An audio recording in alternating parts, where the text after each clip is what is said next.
सुप्रभात बच्चों।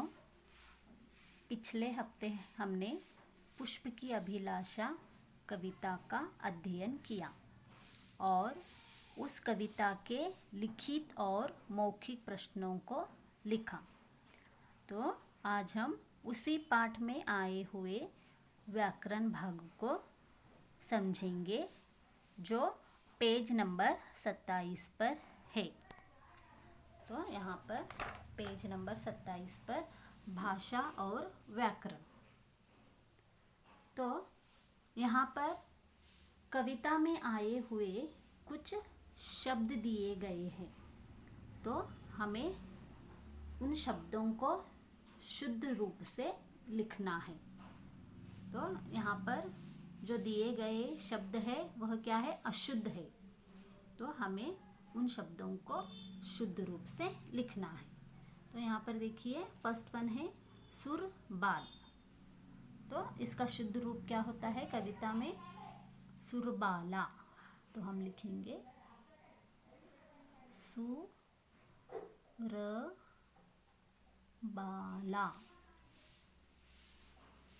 ऐसे ही हम मातृभूमि, यहाँ पर त्र है तो हमें क्या लिखना है? त को रू की मात्रा देनी है, त्रु। तो इसका शुद्ध रूप होता है मातृभूमि।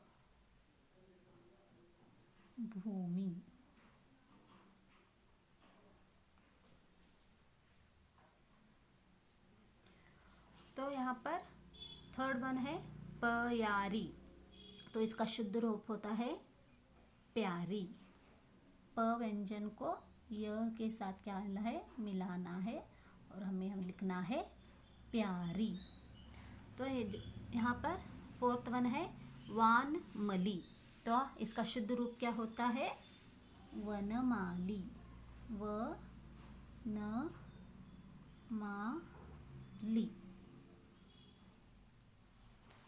तो फिफ्थ वन है सम्राट।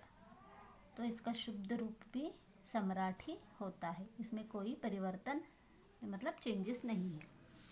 यहाँ पर इठलाऊ, इठलाऊ लिखा है तो हमें यहाँ पर क्या लिखना है? छोटी ई लिखना है, ठ लिखना है और ला लिखकर ऊ लिखकर ऊपर क्या लिखनी है? चंद्र बिंदु लिखना है, इठलाऊ।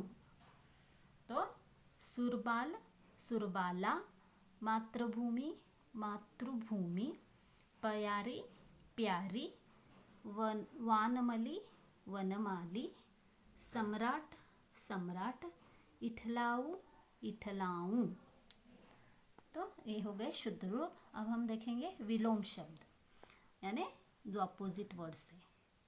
तो वीर का विलोम शब्द क्या होता है? कायर।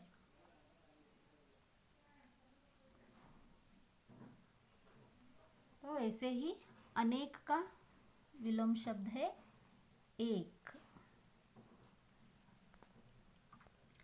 इच्छा, इच्छा का विलोम शब्द है अनिच्छा। अनिच्छा, अनिच्छा। सम्राट का विलोम शब्द है रंक। सम्मान, सम्मान का विलोम शब्द है अपमान। मान, अपमान। तो जीवन, जीवन का विलोम शब्द है मरण अथवा मृत्यु। तो ये हो गए विलोम शब्द। अब हमें यहाँ क्या करना है? थर्ड वन जो दिया गया है, रेखांकित शब्दों के लिंग बदलकर वाक्य को पुनः लिखे। तो यहाँ पर लिंग यानी मैंने पहले बताया है पहले की वीडियो में, जिस शब्द से स्त्री अथवा पुरुष जाति का बोध होता है उन्हें क्या कहते हैं? लिंग कहते हैं। और हिंदी में दो लिंग है, एक स्त्रीलिंग और एक पुल्लिंग। तो जिस शब्द से स्त्री जाति का बोध होता है उसे स्त्रीलिंग कहते हैं, और जिस शब्द से पुरुष जाति का हमें पता चलता है तो उन्हें क्या कहते हैं? पुल्लिंग। तो यहाँ पर जो वाक्य दिए गए हैं यह पूरे क्या है? पुल्लिंग है।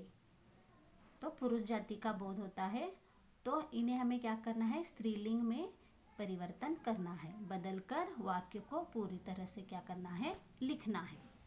तो फर्स्ट वन, वह मेरा पुत्र है। यहाँ पर अंडरलाइन पुत्र है, तो पुत्र क्या है, पुल्लिंग है, तो पुत्र का स्त्रीलिंग क्या होता है, पुत्री। तो यह वाक्य बदलकर क्या हो जाता है, वह मेरी पुत्री है। तो ऐसे ही सेकेंड वन है, वह रंजना का सखा है। सखा क्या है, पुल्लिंग है, तो इसका स्त्रीलिंग रूप क्या होता है, सखी। तो यह बदलकर वह रंजना की सखी है। तो ऐसे ही थर्ड वन, दादाजी बाजार गए। तो दादाजी के नीचे क्या है, रेखा खींची गई है, तो दादाजी पुल्लिंग है, इसका स्त्रीलिंग है दादी जी। तो दादी जी बाजार गई। वैसे ही फोर्थ वन, तोता पेड़ पर बैठा है। यहाँ पर तोता को रेखा किया गया है, रेखांकित किया गया है। सो तोता का स्त्रीलिंग रूप होता है मैना। मैना पेड़ पर बैठी है। तो लास्ट वन, फिफ्थ वन है, चूहा कपड़ा कुतर गया। चूहा क्या है, पुल्लिंग है, तो इसका स्त्रीलिंग क्या होता है, चूहिया। तो चूहिया कपड़ा कुतर गई। तो बच्चों, आपको समझ में आ गया कि मतलब पुल्लिंग होने के बाद जब हम स्त्रीलिंग का उसका परिवर्तन कर देते हैं तो पूरी तरह से क्या हो जाते हैं, वाक्य बदल जाते हैं।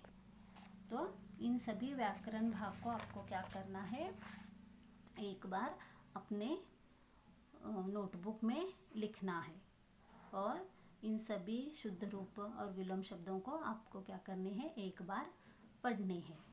तो धन्यवाद।